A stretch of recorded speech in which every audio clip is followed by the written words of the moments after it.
Welcome to Connections with BCD Travel, an ongoing conversation about the modern-day travel program, the impact of technology, and how travel buyers can take control and drive change. What are we waiting for? Let's start connecting. Welcome back to Connections with BCD Travel. My name is Miriam. I lead the partnerships and intelligence team at BCD Travel. And I'm Chad Lemon. We love connecting with you, so please head to bcdtravel.com/podcast to leave us a comment or some feedback. Okay, we have a big episode today, so let's jump right into the quick 60 in business travel, Miriam. In the latest travel market report that your team just published, I stopped to read the 5 travel trends to watch out for as outlined by Amadeus. It talked about music tourism, business light travel, electric skyways, technologies and how they're influencing generations, all kinds of things. And I'm curious to know what page made you stop and why. Well, there's a couple places. The first piece was around the economist predictions and the fact that this year is an Olympic year. So that does a few things, I think. I think first, we're going to have the natural spike in activity in Paris around the Olympics in late summer.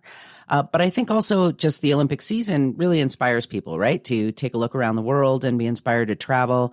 There is a forecast for increased leisure travel in this year, and a lot of that is due to the Olympics and what it inspires in people to check out their neighbors. So I think that's one piece that's exciting and something we're looking at for the rest of the year and how that's going to affect business travel specifically. The other issue I thought was interesting was the Amadeus prediction around that business luxe light category, right? That premium economy segment in an airplane. It just reminded me recently of a few years ago, the research team at BCD was collaborating with a company that, in fact, builds airplanes and, in fact, builds inside of interior aircraft.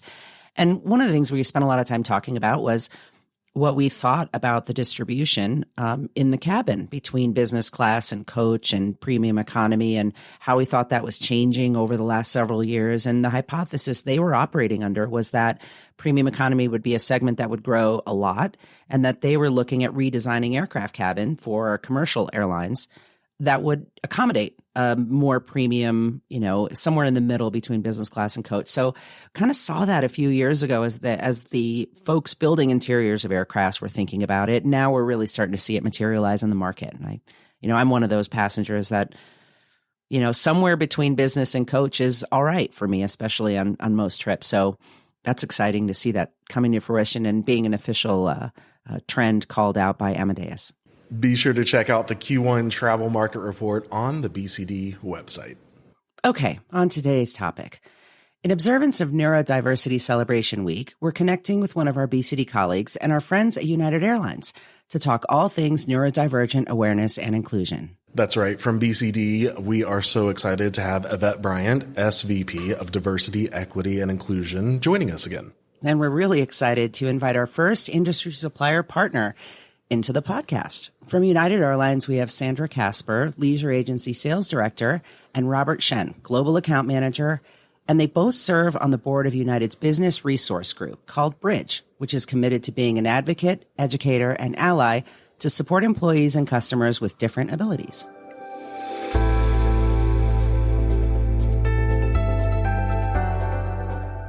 Yvette, I have 2 questions for you to kick things off. Can you quickly explain the differences between neurodiversity and being neurodivergent? And second, how do neurodivergent travelers fit into BCD's DE&I vision? So first of all, thanks, Chad and Miriam, for having me back. It was a blast last time and glad to be back now. Yeah, so, neurodiversity, I would say, is an umbrella term that's really used to describe, let's say, the differences, right, in how people's brains work. And for me, in DEI work, it's really a relatively newer focus of overall workplace diversity, right? Diversity has many dimensions, and this is another dimension that we're focusing on. The idea, if you think about it, right, is that there's no one correct way in how people's brains work, right? People are different, our brains function differently. So in that wide range of diversity, right, there could be people who are considered neurotypical, and people who are considered neurodivergent. And typically that's, folks who have had a diagnosis of ADD or ADHD or dyslexia or Tourette syndrome, for example, and certainly there are others conditions as well. So again, the idea is neurodiversity is a broad way of talking about differences. Neurodivergent is when we talk about people with a specific condition. For the second part of the question and how it fits in, well, I've been doing some research because this is also a learning area for me as well. And, there's data out there that says 15 to 20, maybe even as high as 25% of the world's population is in fact neurodivergent.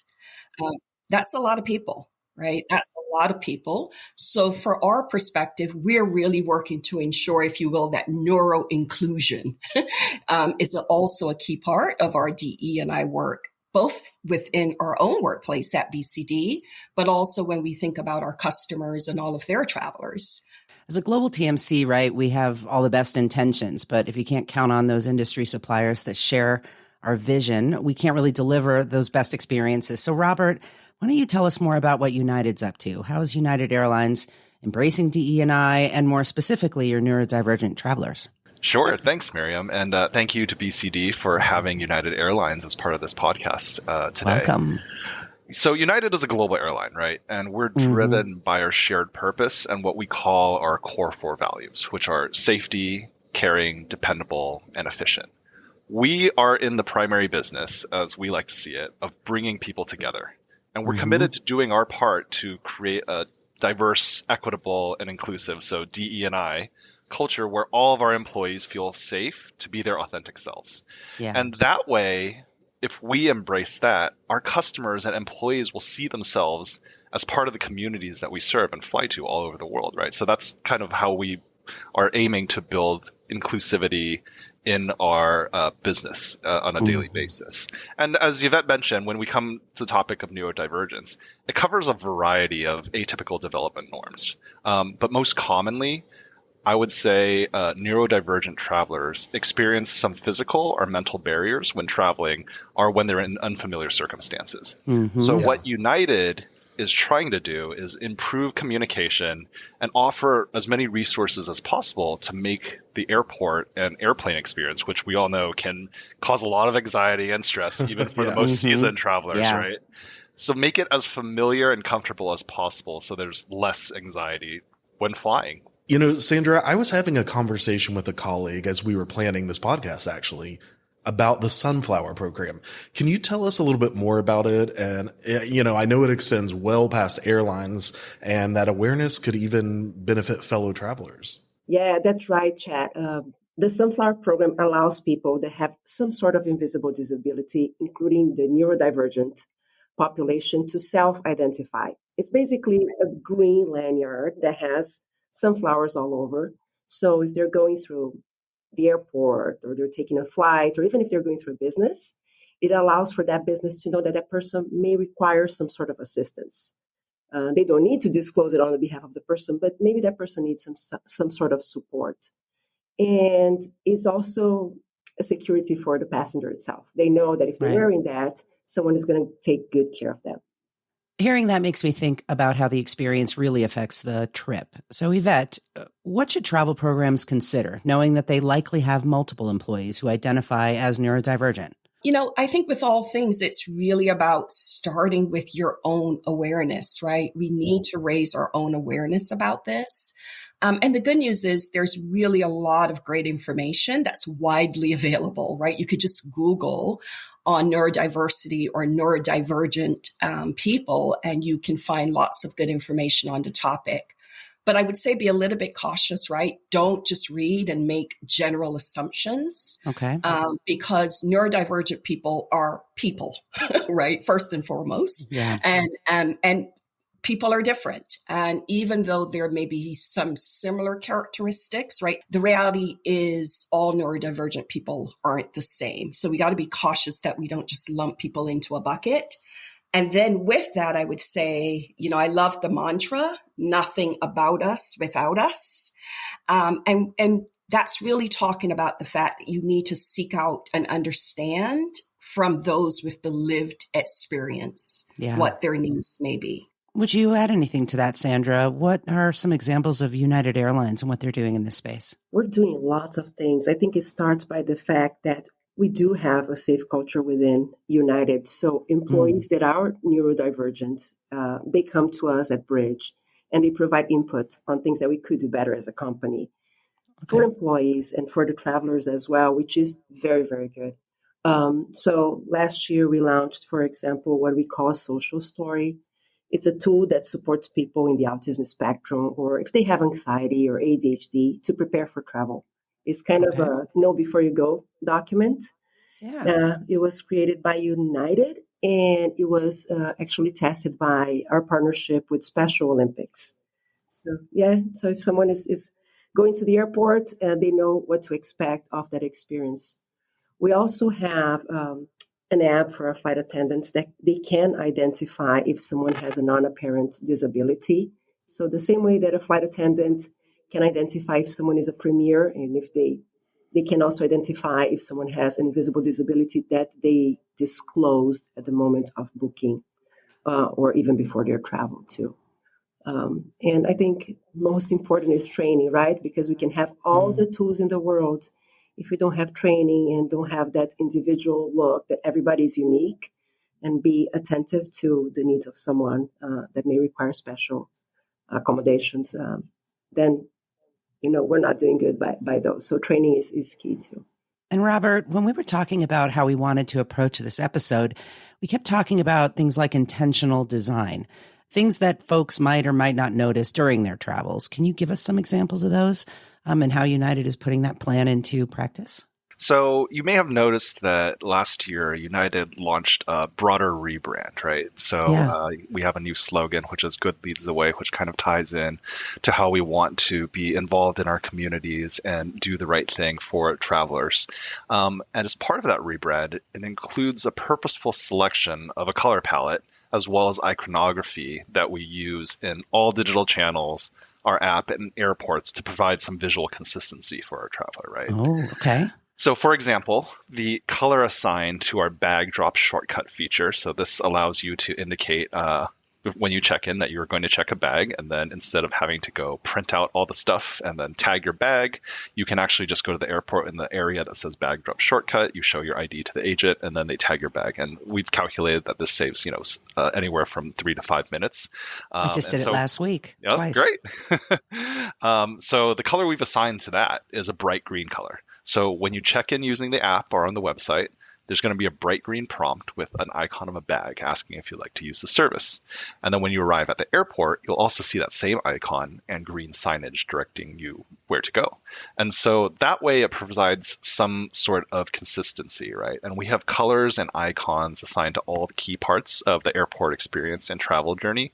So they're complemented by all of our digital channels to provide that familiarity, right? Which will hopefully make the overall airport experience less stressful. And speaking of that example, I kind of want to outline a trip and put all of this into context. So let's say that one of our travelers who is a BCD client, from our end as a TMC, they can engage with us on our commerce platform, TripSource, and we have a variety of accessibility tools that help them in the shopping and booking phase of travel.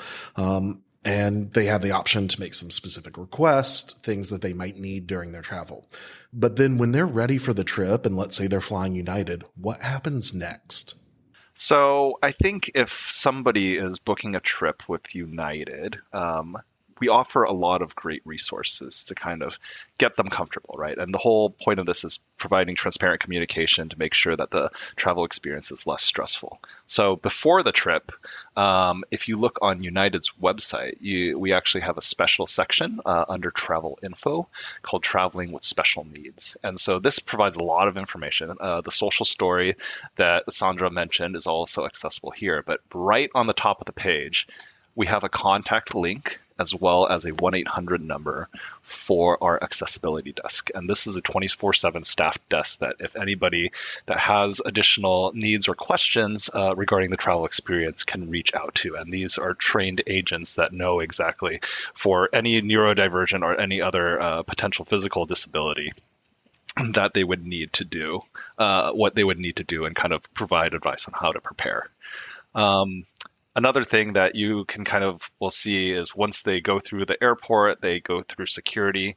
We also have added in recent times priority boarding for people with disabilities, including their caretakers. And so this includes people that identify as neurodivergent because the airport is a very sensory stimulating place, right? Absolutely. That's right. Yeah. They may prefer to board a little bit earlier, get settled, get a little bit more calmed down, right? And I'll pass it over to Sandra to talk about kind of the in-flight experience and afterwards. Thank you, Robert. Yeah, I think it's important for us to recognize that the journey doesn't start at the airplane, right? It goes through the entire path. On the flight, I have mentioned before, the flight attendants are equipped with an app. It's called My Flight. And they can discreetly identify if someone has a disability, if the person self-disclosed. And just be aware that if they need some support, right? It could be even someone that has epilepsy. It can be someone that is neurodivergent and may have a reaction to the lights or something else. But not only to support that passenger, but to bring calmness to the other passengers. That is the situation that is under control. Right. So the tool is extremely important for that. And we have in our in-flight entertainment systems that we're going to install in all seats now to accessible features that also benefit the neurodivergent population. If you think about color contrast, closed captioning, depending on the neurodivergent condition, it's something that is important as well, and something that we see as an accessible tool that makes our flying with us more inclusive. You know, in my heart, I believe that most people want to do good, but, you know, in business travel, ensuring inclusion for the neurodivergent population is vital. Yvette, why is this topic important to the travel program? Or why should it be important to the travel program? All of us are close to this and have a vested interest in this topic. If you yourself are not a neurodivergent person, the chances are pretty high that you likely know someone who is, right? And so, you know, on a human level, I think the more we educate ourselves about this and about each other, I believe the more we know, the more we want to do, right? The more it will prompt us to want to take those actions to really ensure an inclusion and an inclusive world for everyone. You know, from a business perspective and a business travel perspective, it's important, right, to consider the needs of the individual. It matters what my travel experience is because that's going to impact how I show up when I get off that aircraft or arrive at my destination or whatever the case may be to represent my company. I'm going to be my best self if I have had a good travel experience. So it's really, I think, important for us to think about that as well in terms of how does this affect the individual representing my organization. And ultimately, you know, making sure that everyone, no matter what their needs may be, have that feeling that they truly belong in your organization. And I firmly believe that when people feel they belong, they show up and they do their best work every time. So it's really, I think, fundamental to achieving business goals as well. You know, it's interesting you mentioned the word belong. I was just reading an article on LinkedIn, and someone said that they hope we get past a point of inclusion to belonging. And I thought that was really impactful, you know, moving beyond people as a focus and including everyone to a person focused where we include everyone and know their story and ensure that their voice is heard and they belong. So I love that you said that. Love that, Chad. I couldn't have said it any better. All right, everyone, last question. In just a sentence or two, what's the one thing you want our listeners to know when it comes to neurodivergent travelers? Robert, we'll start with you. A neurodivergent traveler is traveling for the exact same reasons everybody else getting on the plane is, right? So Whether it's a work trip, you're visiting family, you're going on vacation, it's all the same, right? And United is in the business. Our mission statement is connecting people and uniting the world. And that mission applies to everybody. So as people, we're really not so different. We really just don't know enough about each other. And so don't be afraid to ask questions, listen to the stories of your colleagues, and in general, just be an ally, because that just makes the travel experience much more enjoyable for everybody. Sandra? Travel is for everybody, everyone. It should be enjoyable. I do believe there are people that don't travel today because they're concerned of the barriers that they're going to find along the way, right? And it's our job to communicate and give them confidence that travel is enjoyable. Yvette, why don't you close this out? All right. What a great conversation today. And piggybacking on both what Robert and Sandra said, being a good ally doesn't mean you have to be perfect, right? That's true. In fact, you won't be. I can guarantee it. So it's okay to make mistakes along the way while we're learning, but that learning should never end, right? And we should constantly ask ourselves, even if we make the mistake, how can I learn from this? But my encouragement would be, don't let the fear of making the mistake keep you from taking the action that is going to drive greater inclusion for everybody. And then the last thing I would say is, let's keep working to create a culture of safety so that our travelers, our colleagues, our friends, our family, everyone feels comfortable saying, you know what, I feel safe. This is a safe space for me. And these are my needs.